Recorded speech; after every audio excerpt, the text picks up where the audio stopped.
はい、農園ガレージのりょうです。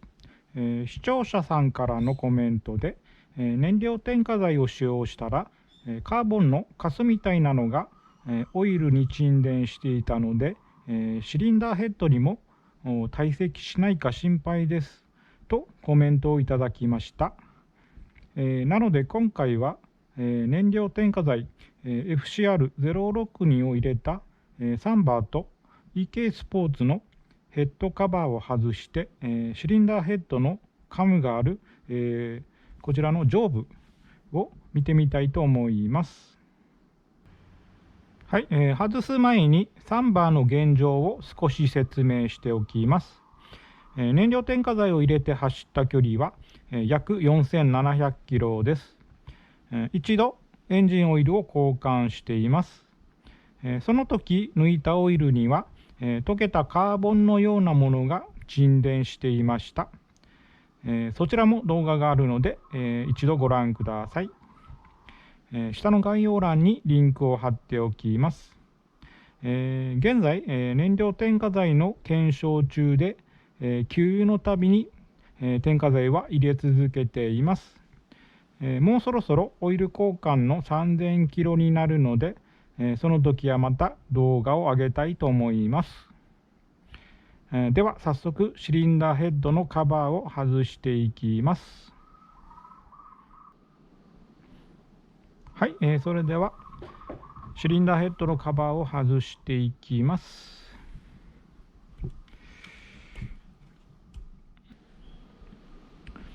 はい、それではヘッドカバーを外してみます。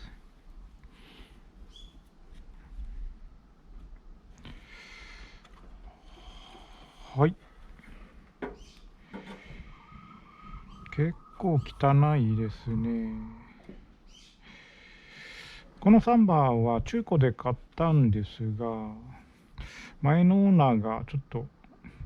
オイル管理が悪かったのが結構スラッジが溜まっていますね。そして肝心の、燃料添加剤によって溶けたカーボンは溜まっているかということなんですが、もし溜まるとするとオイルが溜まっている場所なんですけど、サンバー自体このエンジンがもう斜めに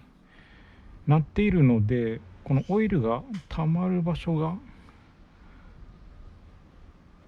あまりありません。ここら辺オイルが溜まっているんですが、ちょっと溶けたカーボンが溜まっているのかと言われるちょっとわからないのですが、ちょっと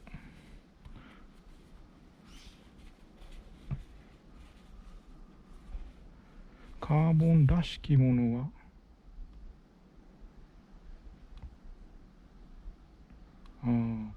ちょっと確かに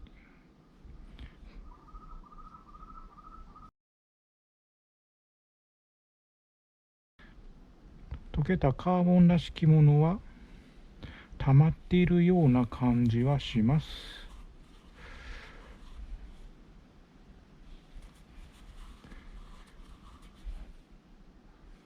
はい。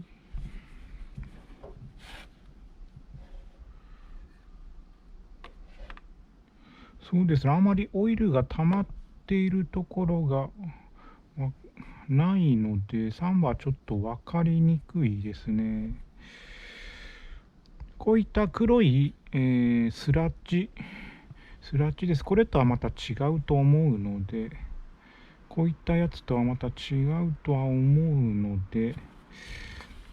一概に、燃料添加剤によって溶けたカーボンが溜まっているかと言われると、ちょっとエンジンが汚すぎて、ちょっと分かりませんね。仕方ないので、とりあえず次 EK スポーツの方も、ヘッドカバーを外して見てみたいと思います。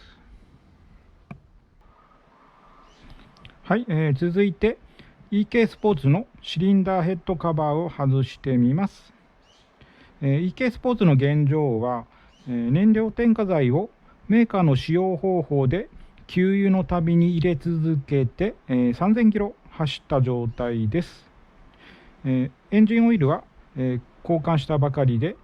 動画も上げているのでそちらもご覧ください。下の概要欄にリンクを貼っておきます。はい、では外してみます。はい、ではヘッドカバーを外してみます。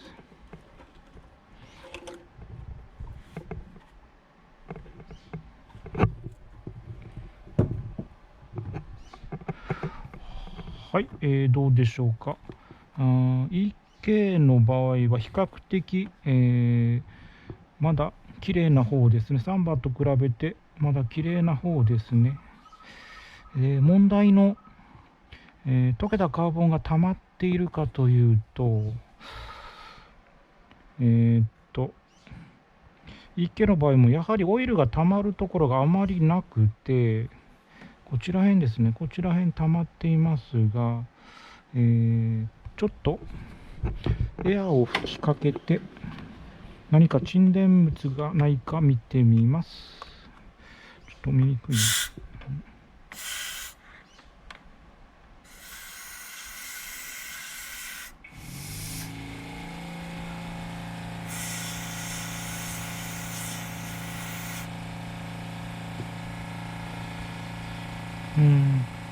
さほど沈殿物というのはないように思えます。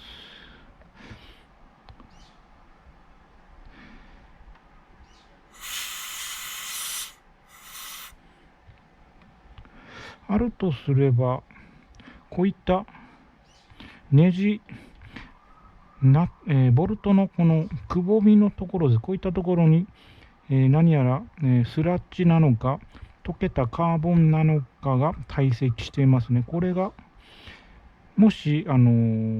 指ですくえるようなら溶けたカーボンの可能性があります。スラッジは結構固まってくっつくので、それで違いがわかると思います。ちょっとエアをかけてみます。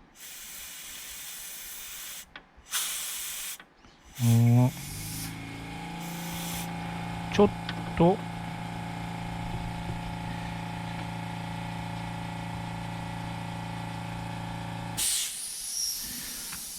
れは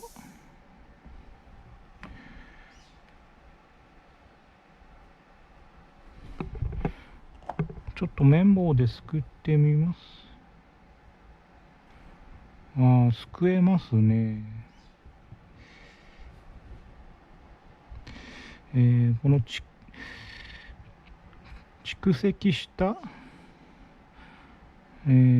多分これがカーボンの溶けたカーボンだと思います。スラッジは、結構硬くてなかなか取れないので、もしかしたらこういったのは、シリンダーヘッドに燃料添加剤を入れると溜まっていくかもしれません。こういった感じですね。燃料添加剤を入れることによって溶けたカーボンは、こういったオイルだまりに、多少は堆積していくと思いますが、もう大部分は、オイルパンの方に戻っていくので、堆積するとすれば、こういったオイルだまりやこのボルトのオイルが溜まっているくぼみですね、こういったところに、溶けたカーボンは溜まっていくと思われます。それよりはエンジンオイルの交換を怠ると、古いオイルはどんどんスラッジに変わっていくので、そうなるとエンジン内部はスラッジでも汚れていくので、燃料添加剤を入れることによって溶けたカーボンが堆積するんじゃないかという心配よりはエンジンオイルをエンジンオイルの交換をまめにした方がいいんじゃないかなと私は思いました。はい、今回の動画は以上です。燃料添加剤 FCR06 に、添加後のシリンダーヘッド上部の汚れ具合でした。はい、最後までご視聴ありがとうございました。